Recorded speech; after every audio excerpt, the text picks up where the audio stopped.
The concept of serial killers can seem like something that happened in the past, a tragedy that had already occurred and was made into a documentary, a plot point on your favorite fictional crime show. The dark truth is that serial killers are still roaming and taking lives today. Some we've caught and some we haven't. Thankfully, this recently uncovered monster has been obtained and will hopefully be unable to hurt anyone ever again. The problem is, at this moment, there could be more of his victims that remain unknown. You are such a genuine gem. Thank you for clicking on my video. I'm Brooke Makenna, and today's case is going to be a very recent one about a recently caught serial killer in California.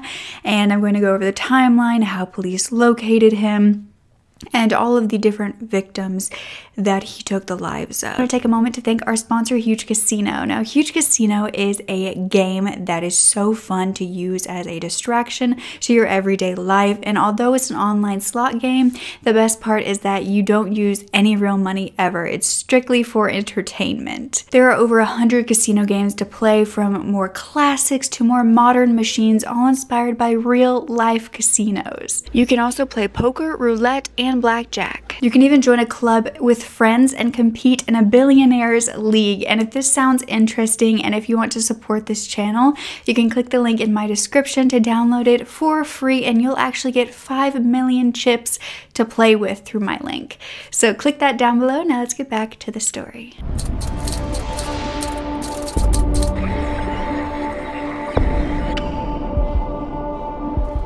It's only been about 2 months since a serial killer was uncovered and caught. This was in Stockton, California, where a string of shootings began to be investigated. You see, on July 8th of 2022, 35-year-old Paul Yaw was at Stockton's Holiday Park when he was shot and killed. Now, 911 calls were placed at around 12:30 a.m. by witnesses who had heard the gunshots. Paul was actually rushed to the hospital, where he did unfortunately succumb to his injuries. He had a wife named Shirley, and she would tell the news outlets that everyone should just hold their loved ones closer because you never know when they're not going to come back. Now, he also had a young son that he was said to love beyond a measure, and his mother said that he was a sweet boy who grew into a man with a big heart. She said that it would seem like such a senseless killing and that Paul didn't even have time to defend himself. And unfortunately, this is not the only incident that would occur, because a little over a month later, on August 11th, another murder would be called in, or another shooting, and this was actually in a Popeyes parking lot, still in Stockton, around 9:49 p.m. 43-year-old Salvador DeBuddy Jr. was shot as well, and he would die on the scene. Now, he actually had been a husband for 12 years to his wife, Anna Lydia, and they had a teenage daughter named Selena. He was known to be this aspiring musician and artist, and his family knew him as Sal. They said that if he had $1 and you needed it, he would give it to you. And his uncle actually owned a store nearby where the shooting occurred, and said that he had come by the previous day and gave him a hug, and that it just seemed unreal. And he actually had gone to the scene where he saw his nephew on the ground and was unable to do anything to save him. His wife would say that a part of her died with him that day, and his uncle actually began to close up shop earlier because he was afraid that his employees were going to be killed as well, since it was nighttime when this occurred, so he began to let them go home before it was even the evening. This is kind of the beginning of when the community began to realize that this was more than just a random mugging or a random shooting, that these were going to keep occurring. That same month, on August 30th of 2022, a 21-year-old named Jonathan Rodriguez Hernandez was found dead inside of his car in the parking lot of his home. Now, he had actually been shot at 6:41 in the morning. His family and friends called him Johnny, and after hearing about the murder, Johnny's mother immediately left work and started trying to ask the public for witnesses to come forward, for tips to be sent in, and she also set up a memorial for him in that parking lot. It appeared as though no one had heard or seen a thing. Nearly a month later, on September 21st, a 53-year-old named Juan Cruz was found dead as well. He was shot around 4:30 in the morning, also in the Stockton area, and he was actually found on a sidewalk between a car and a fence to this apartment complex. Now, this was actually the first time that a person of interest would be caught on camera. You see, CCTV was actually working in the area for this apartment complex, and it was grainy, but it did show a man from behind who was wearing all black as well as a black cap, and investigators believed that this could be the killer. They hadn't caught the actual murder on camera, but they did catch the strange man and believed that he could be involved. Unfortunately, there would not be as much of a cooling off period as there had been prior, because only 6 days later, another body would be found. This was on September 27th when Lawrence Lopez was killed at 1:51 in the morning, and Lawrence was also found on the sidewalk. He was a construction worker and an up-and-coming rapper, according to his brother, and he had 6 children as well as 3 grandchildren, and his ex-wife said that he was her first true love. He was an amazing dad who didn't deserve this at all. His mother said he was a wonderful person who would give his shirt off of his back to anybody. Now, this family, the Lopez family, were allegedly told at this time by the police that they had further evidence that they had yet to tell the public in regards to the killer or the killers, and so they were led to believe that they were very close to solving this case. However, the family had actually found out about Lawrence's death due to a note taped to the front door of their grandmother's house.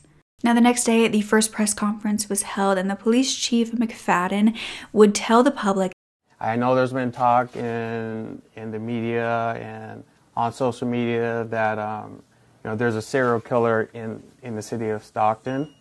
I'm here to tell you that we do not have that information that we have a serial killer in Stockton. So we've realized that we are having some of these crimes committed in the late hours of the night or the extreme early morning hours, before people are up and out and about. Could it be one person? I guess it could be. Could it be multiple people? Absolutely. Do we have evidence that tells us it's one or multiple people? No, we do not. I say, like, in the last month is when heads started rubbing together and say, hey, are there some similarities? Is there something else we could be looking at? Are we seeing something consistent? And then that's where the work is done. And then based off that, we expand our enforcement efforts. We have more out around the clock than we've had in some time. So regardless if it's a serial killer or if it's not, I'm concerned. It's loss of life. And I think that's what we need to focus on. We're losing lives. This was 5 murders at this point, and investigators did not even realize that they hadn't uncovered them all. What they had found at this point was that none of these were robberies.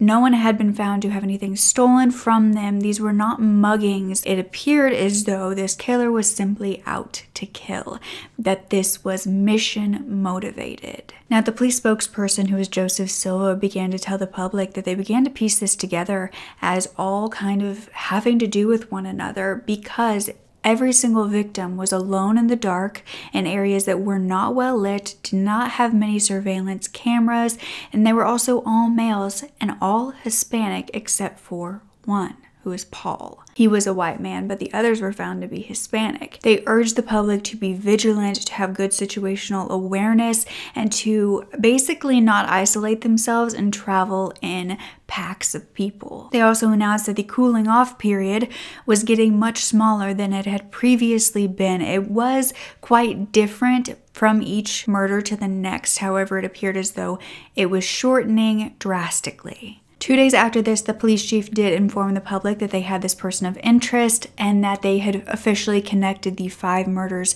together. We wanted to provide a situational update to the public this afternoon. First, I would like to extend condolences to the victims and their families. Please know that we are doing everything that we can to keep the city safe and to apprehend what looks like to be a single person who has committed these crimes, although we continue to chase down evidence to definitively confirm this fact. We have some video footage that we're going to show you here today. It's going to be a very short video. And when you all see the video, I want you to pay close attention to the uneven stride that this person has. Again, this person is a person of interest. Again, we have no evidence that connects this person as committing any of these crimes, but it's a person that we are interested in talking to. Also with that, we also want you to notice just how upright this person's posture is. You know, I like to think we all have a normal gait and walk about us when we walk around, but this person's posture is extremely upright and it's noticeable. That's something else that you'll be able to notice on a video once we show that. You know, and I want to thank everyone from the media, the community leaders. Everyone has really rolled up their sleeves and tried to provide us tips. You know, we have the tip line open. People are serious about this. A lot of people are calling in. They're emailing. Hey, how about this person? Hey, take a look at this. You know, I'm glad that we're all doing the heavy lifting together, and that's what makes Stockton great. And what actually connected the 5 murders together was the ballistics evidence, and at this point a reward of $85,000 was offered. The public was informed of this all-star team of investigators that had been put together to catch this killer specifically. And most of the officers working on this case hadn't even gone home at this time. They were saying that they were working overtime trying to catch this killer before another murder occurred. In Stockton, police were knocking on doors. They were asking for all surveillance footage, including from homes, from businesses, and some cops were even going undercover to see if they could find out who the killer was this way, if there was word on the street. But it turned out in their research that the killings had not just begun when they originally thought with the 5 murders. It had actually started a year prior, and this was back in 2021, specifically in April. You see, it was April 10th of 2021, and this was 15 months prior to who they thought was the original first victim, and a 40-year-old named Juan Vasquez was found shot to death at 4 a.m. However, they hadn't originally connected this case because this was not in Stockton. This was in Oakland, California, which was about an hour and 20 minutes away. Juan was also a Hispanic man, and ballistics officially linked his murder to the other 5.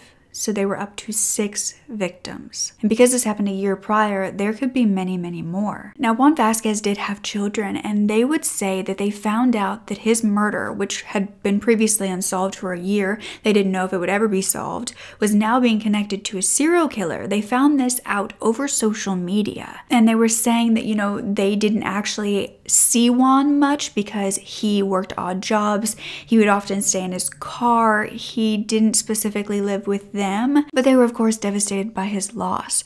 And they were even saying that at the funeral they began to believe that Juan had fought for his life and actually maybe fought off this attacker because they saw that there were bruises on his knuckles when they went to the funeral and saw his body. Now, this has not been confirmed by any sort of medical examiner. This is just something that the family noticed when they looked at him. This is when the reward jumped to $125,000 for information on this killer. This is not the only victim that they had missed on their original count.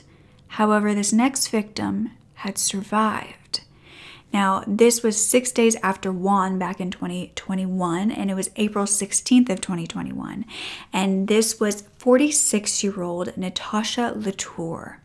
And not only was the fact that she was a woman different than the original MO of everybody else, but it was also reported that she was a Black woman, not Hispanic, like most of the other victims were. Though she has come forward to say that she identifies as Creole. She also came forward to describe the attack to the media, to the police.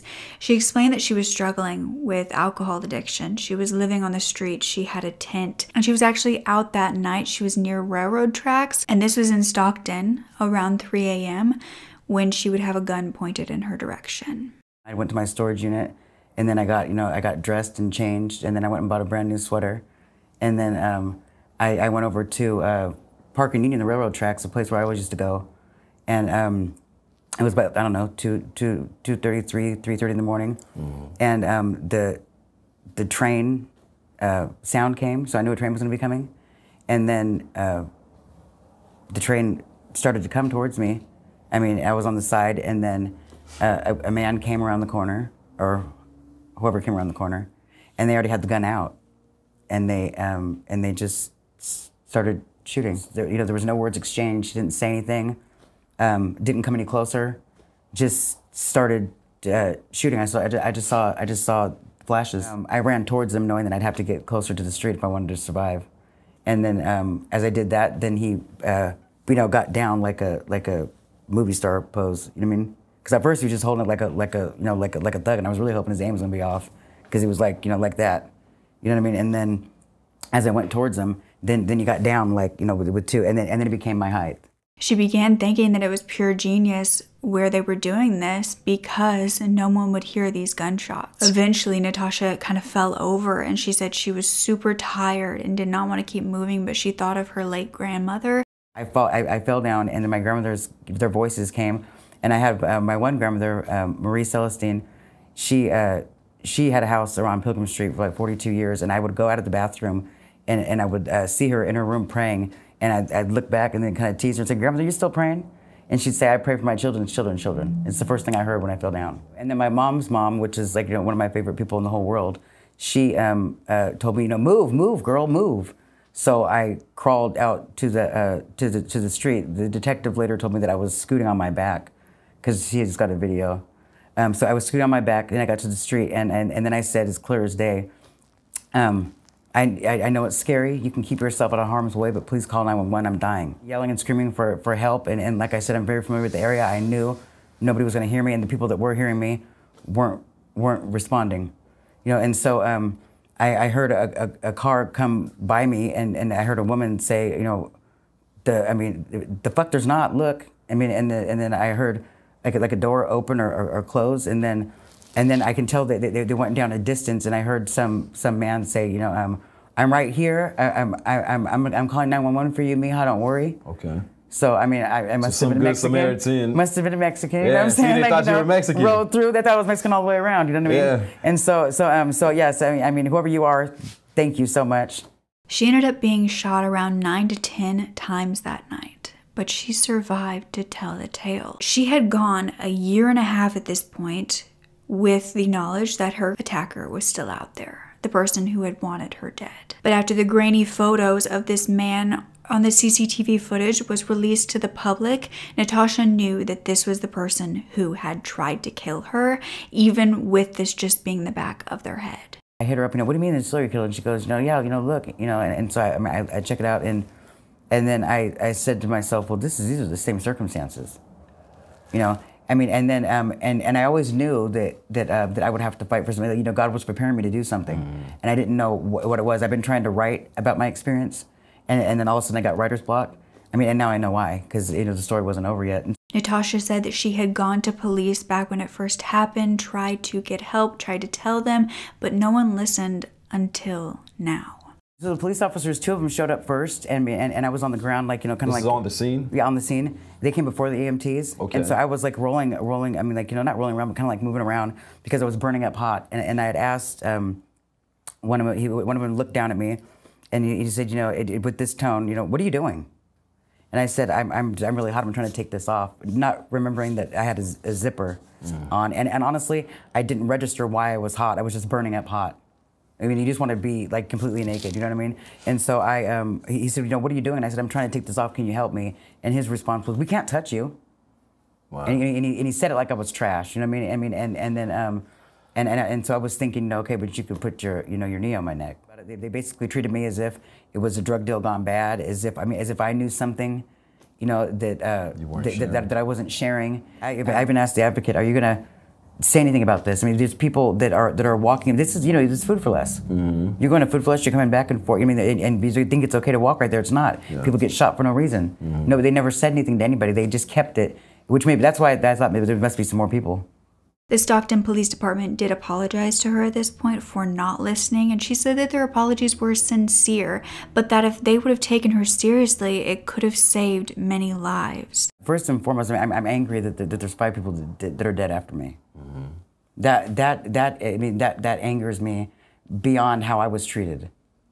because I feel like if they made it, that they still would have been treated the same way that I was treated. You know, each and every one of those victims, they meant something. You know, they're somebody's something. She then gave them details about the attacker. She said that it was a male who wore dark clothing with a hood pulled up and a dark COVID-style mask. She believed that he was between 5'10" and 6'2", but she then began to say that she has since become sober and has a place to stay, and that her life has really just done a complete 180, and she was saying that she forgives the person who shot her because she wants them to know in a strange way that they saved her life.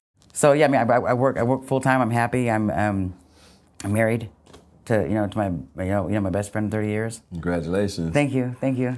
In October of 2022, 3 months after the first original 5 murders began, and technically 1.5 years since the murders happened back in 2021, tips finally began coming in. On October 13th, the Stockton police actually held an event at the homeless encampment in the area to make them aware of this killer due to some of the victims being a part of that community and them not really believing that it was the MO, but believing that is something that could occur, and wanted these homeless people who possibly didn't have access to news or didn't hear about it to know what was going on. But 2 days after this, on October 15th, they held another press conference where the police chief Stanley McFadden announced that a suspect had been arrested.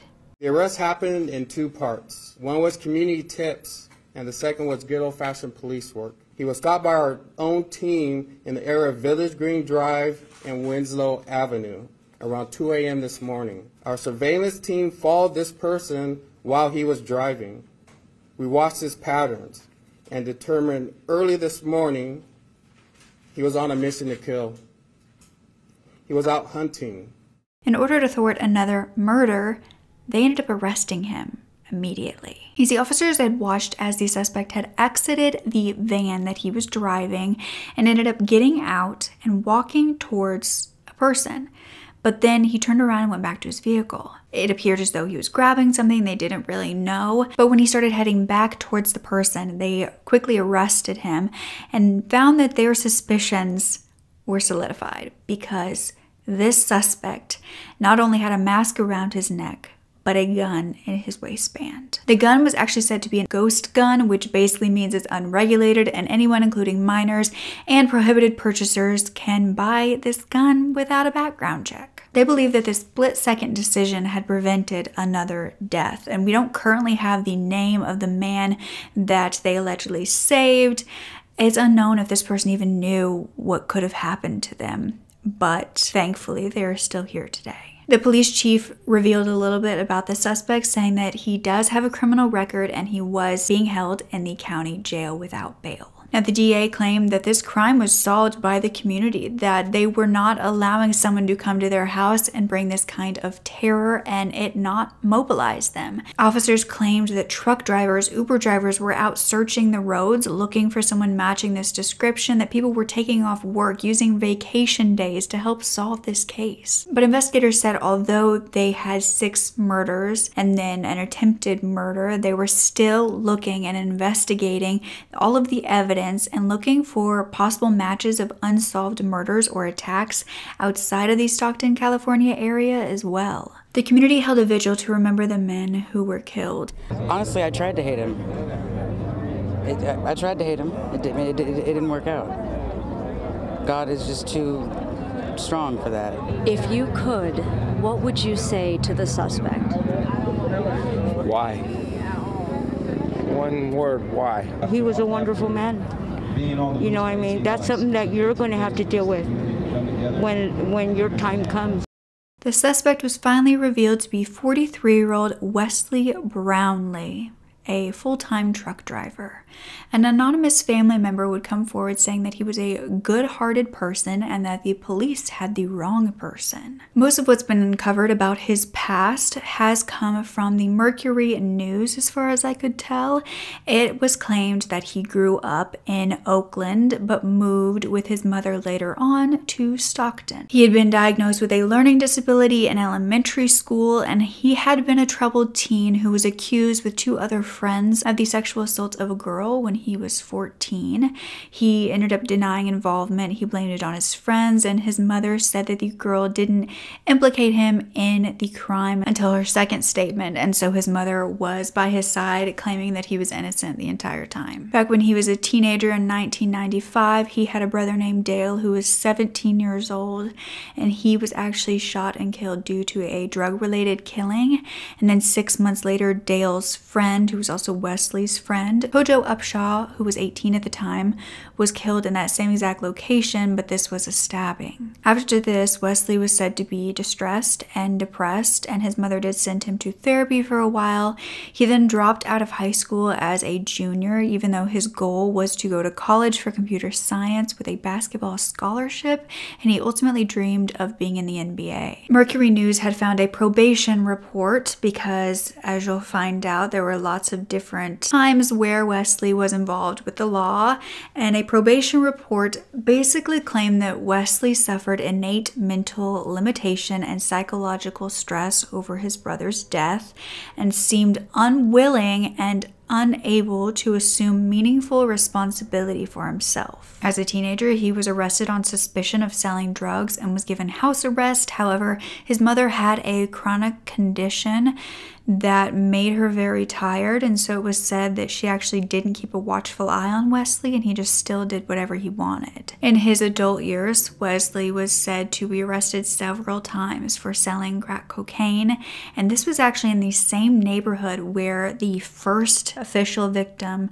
that we have found so far, Juan Vasquez, was killed in Oakland. This was also a block from where his brother had been murdered as well. The first time he was arrested, he got 3 years probation, but then he got out and was arrested again because he tried to sell drugs to an undercover cop. He was given 2 years at that point, but 9 years later he was charged with a DUI, and the next year actually had a temporary restraining order placed against him by his own family. However, 3 weeks later it was dismissed. 4 years after that, in 2014, he was arrested for selling narcotics, and for this he received a 3-year probation. 7 years later, he would murder who is believed to be his first victim. Though, like the police have said, there could be more. CBS News has also reported that Wesley has a connection to another of the victims. He allegedly lived in the same apartment as Jonathan Hernandez, and one of their neighbors actually claimed that Wesley seemed like he had a little attitude problem at times.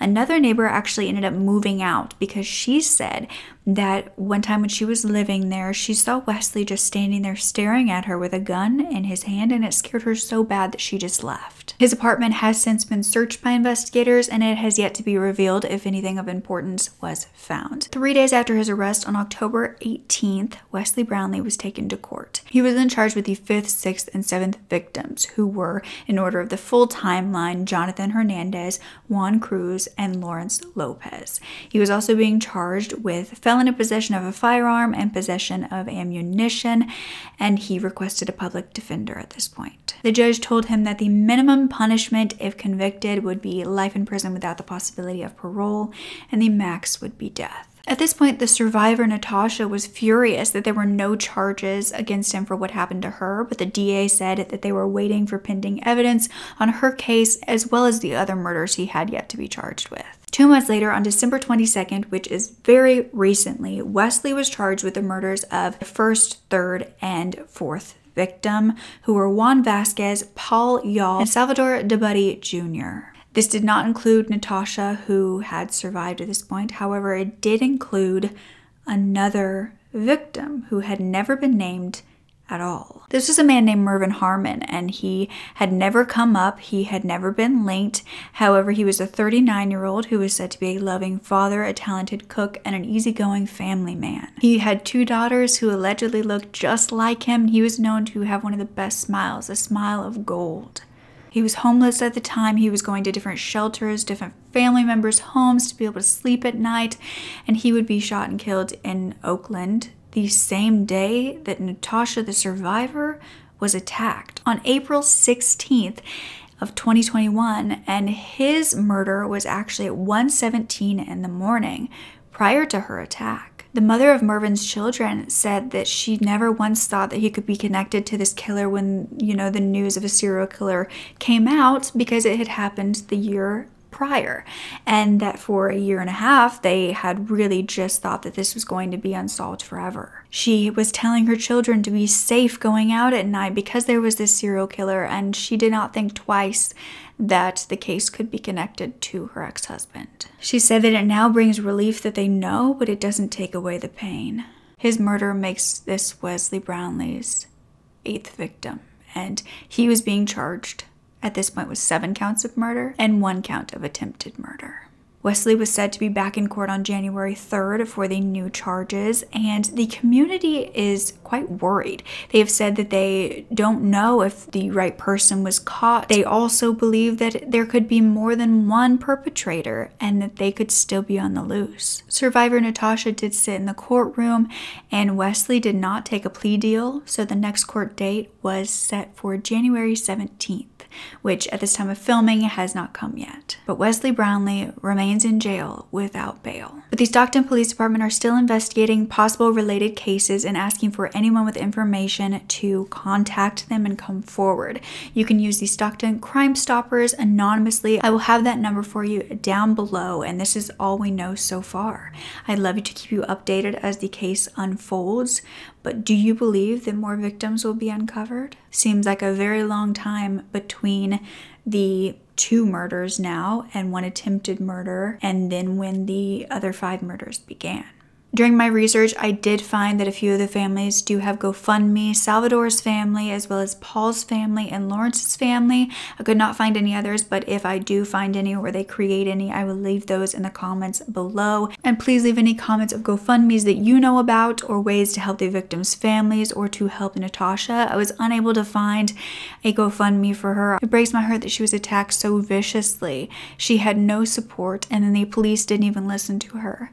And I really do think that she knows what she's talking about when she says that this could have saved a lot of lives if her voice was heard. But I'm very happy she was able to use her voice. With her help, they ended up catching this horrific person. I think Natasha's story is just a beautiful moment in this overall tragic occurrence. But cases like this just show you how important it is to listen to someone when they're trying to get help or they are trying to inform you of something, because it can spiral out of control like this. Let me know if you have found any more information that I was not able to find, and I hope to come to you with more updates on the trial, as well as if any other victims come out that are connected, as well as if we know more about the killer. Please leave so many wonderful, sweet comments to the victims' families, as well as to Natasha Latour, and the way that she survived this and was brave enough to speak out about it as well. Don't forget, you can click the link in my description to download it for free, and you'll actually get 5 million chips